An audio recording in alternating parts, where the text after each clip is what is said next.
आज Doubtnut app download करें।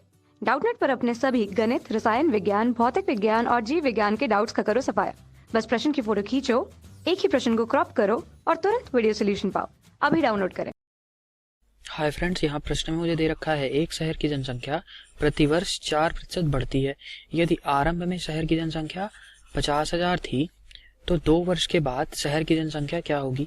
तो देखिए, बहुत ही आसान सा प्रश्न मुझे दिया हुआ है। यहाँ पर मुझे आरंभ में शहर की जनसंख्या दे रखी है, तो ये जनसंख्या कितनी है। यहाँ पर आरंभ में जनसंख्या को मैं पी से लिख रहा हूँ, या फिर इसको वर्तमान की जनसंख्या भी बोलते हैं, वर्तमान जनसंख्या। तो ये कितनी है, 50,000। ठीक है, और मुझे यहाँ पर वृद्धि दर दे रखी है, ये कितनी है, प्रतिवर्ष आर बराबर 4%। 4% की वृद्धि दर वार्षिक वृद्धि दर है ये। तो इसको 4/100 लिखूंगा मैं, और 4/100 है इसको, यानी कि मैं 1/25 लिख सकता हूँ। तो अगर यहाँ से मैं देखता हूँ, ये क्योंकि वृद्धि दर है वार्षिक वृद्धि दर, तो अगर 25 इकाई आरंभ में मेरी जनसंख्या रही होगी, तो मैं कह सकता हूँ कि 1 इकाई जनसंख्या हर साल वृद्धि हो रही होगी, बढ़ रही होगी, 1 इकाई की वृद्धि हो रही है।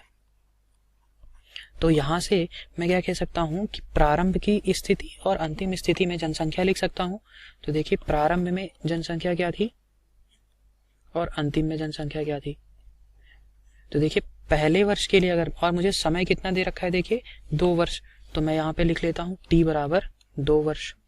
ठीक है, तो पहले वर्ष के लिए अगर मैं देखता हूँ, प्रथम वर्ष के लिए, तो ये क्या आएगा, आरंभ में जनसंख्या कितनी है, 25 इकाई।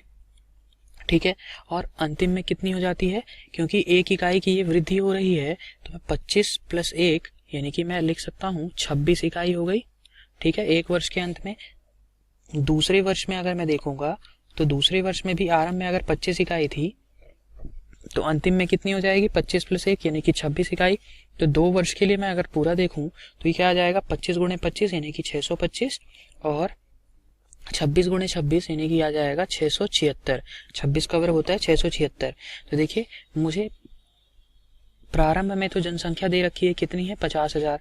तो मैं यहाँ से लिख सकता हूँ कि 625 इकाई किसके बराबर होगा, 50,000 के बराबर। ठीक है, 50,000 के बराबर। अब देखिए, अगर मैं यहाँ पे 1 इकाई के लिए लिख लेता हूँ वैल्यू, 1 इकाई, तो ये कितना आ जाएगा, 50,000 बटे 625। और अगर मुझे 676 इकाई के लिए वैल्यू चाहिए है, तो मैं 676 इकाई के लिए वैल्यू निकाल लेता हूँ। तो 625 से मैंने 50,000 को काट दिया, तो ये आ गया 80, यानी कि 1 इकाई के लिए जनसंख्या कितनी आई, 80। ठीक है, तो 676 इकाई के लिए मैं जनसंख्या देख लेता हूँ, तो ये आ जाएगा 80 × 676। तो ये वैल्यू मेरी आ गई 54,080। ठीक है, 54,080 होगी जनसंख्या, ये मेरा आंसर हो गया। तो ऑप्शन नंबर सी मेरा यहाँ पर सही उत्तर है। देखिए, 2 वर्ष के लिए आप चाहें तो डायरेक्ट सूत्र भी लगा सकते हैं। हमारे पास देखिए दूसरी विधि कौन सी है, तो दूसरी विधि में मैं डिस्कस कर लेता हूँ यहाँ पर। तो देखिए, ये क्या आ जाएगा, मुझे पता है कि अगर आपको वर्तमान जनसंख्या दे रखी है, ठीक है, और मुझे 2 वर्ष बाद या n वर्ष बाद मुझे अगर जनसंख्या निकालनी है, तो मैं क्या लिखता हूँ, अगर p मेरी वर्तमान जनसंख्या है, अगर r मेरा वृद्धि दर है, तो यहाँ से मैं जनसंख्या कितनी लिख सकता हूँ, देखिए 2 वर्ष के बाद n मेरा क्या है, वर्ष है, r मेरा क्या था, वृद्धि दर, और p मेरा क्या होता है, वर्तमान जनसंख्या। ठीक है, तो देखिए 2 n वर्ष बाद कितनी जनसंख्या हो जाएगी, a बराबर हो जाएगा p × 1 + r/100⁴n। ठीक है, तो देखिए यहाँ पर यही सूत्र आप चक्रवृद्धि ब्याज निकालने के लिए भी करते हैं।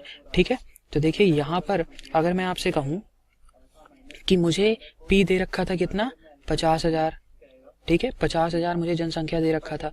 r कितना दे रखा था, r देखिए 4% की वृद्धि दर दे रखी है। ठीक है, तो r हमेशा प्रतिशत में रखा जाता है, ये भी ध्यान रखिएगा, इसीलिए r/100 लिखा हुआ है। ठीक है, तो यह आ जाएगा 1 + r, 4% था, बटे 100, और n कितना दिया हुआ था, n बराबर 2 वर्ष दिया हुआ था, तो यह आ जाएगा 2 इसकी घात पे।